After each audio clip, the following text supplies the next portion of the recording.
Home gardening is still popular, gourmet camping, and are we territorial in coffee shops? For August 15, 2012, this is Food News Today. Good morning. Food News Today is sponsored by ConAgra Foods, who shares with me the desire to provide the most current, interesting, and unbiased food news. Are consumers gardening more now than a year ago, considering the increased food cost and greater interest in where our foods are coming from? We conducted an exclusive quick poll of the supermarketguru.com consumer panel, and here's what we found out.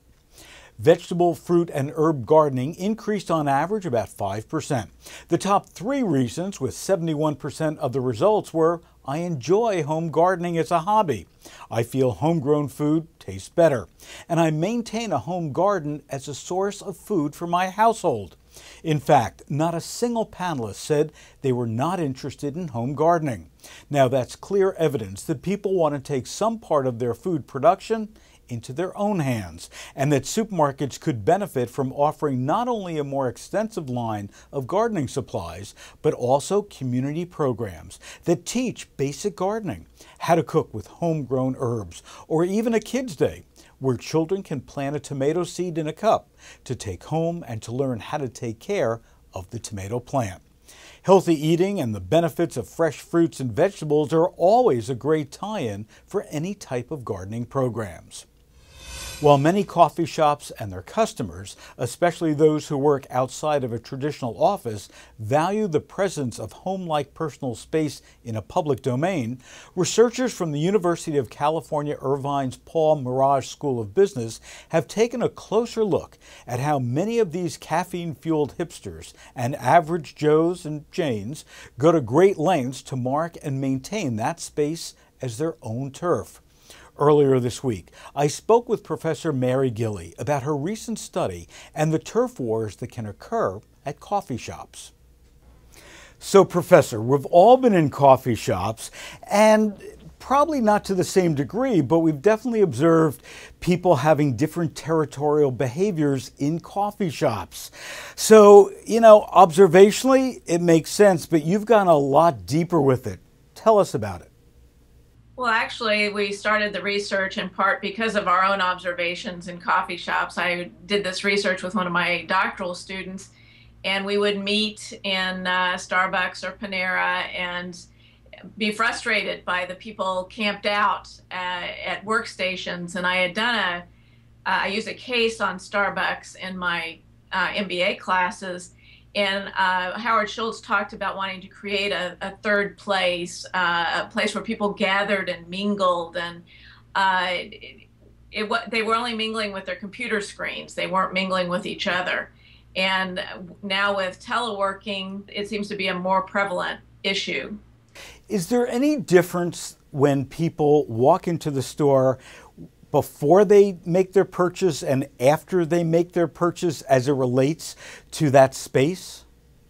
Well, we found that people have different philosophies when it comes to the use of public commercial space. One is first come, first serve. You sit there and it's yours for as long as you want to be there. No one has the right to tell you to leave.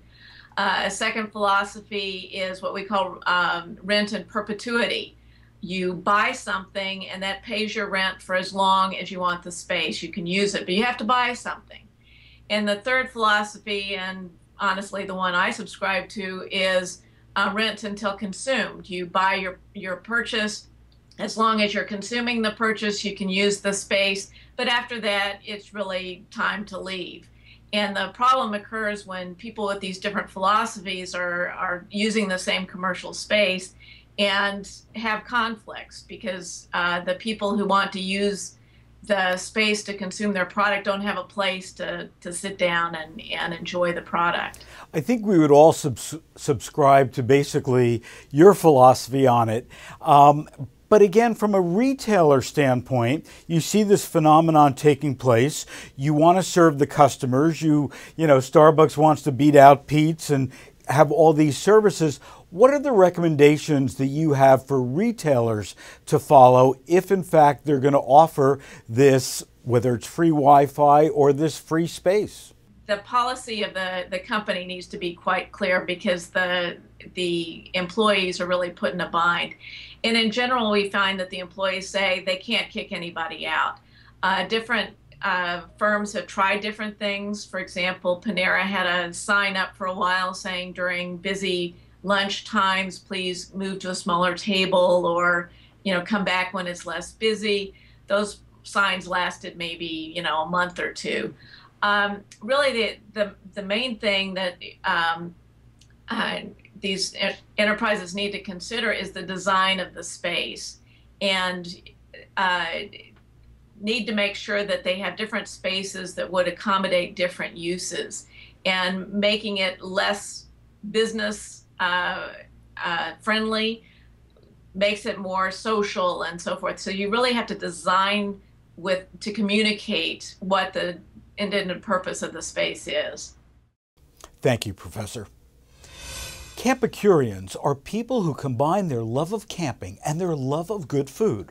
The average camper is probably used to hot dogs, canned tuna, beef jerky, and trail mix, but not for the Campicurian, whose menu may consist of quinoa, citrus and zucchini salad, thyme roasted potatoes, a perfectly grilled steak, a breakfast burrito, and so much more. And according to Chef Donald Fawcett of Scottsdale's Renegade Canteen, the trick to fine dining around the campfire is planning ahead, packing the right equipment, planning meals to a T, and prepping ingredients before you leave home. The food doesn't magically prepare itself, so the right tools can make a difference. If you're interested in joining Campicurian, try to stay that 3 times fast, or at least 2 times fast. Be sure to pack tongs, a flat metal spatula, metal grate, charcoal and lighting fluid, matches, a sharp knife, extra duty foil, cast iron skillets, utensils, and paper towels. And of course, don't forget the trash bags. Prep as much as possible at home. Pack and transport the food in separate containers. You can also wash easy-to-eat fruits and veggies. And if you consider yourself a Campicurian or would like to be one, just let me know and send me a picture or video of your classy camp cuisine. Remember, you can log on to foodnewstoday.com anytime to access our archives and replay past episodes. And most important, thanks for watching.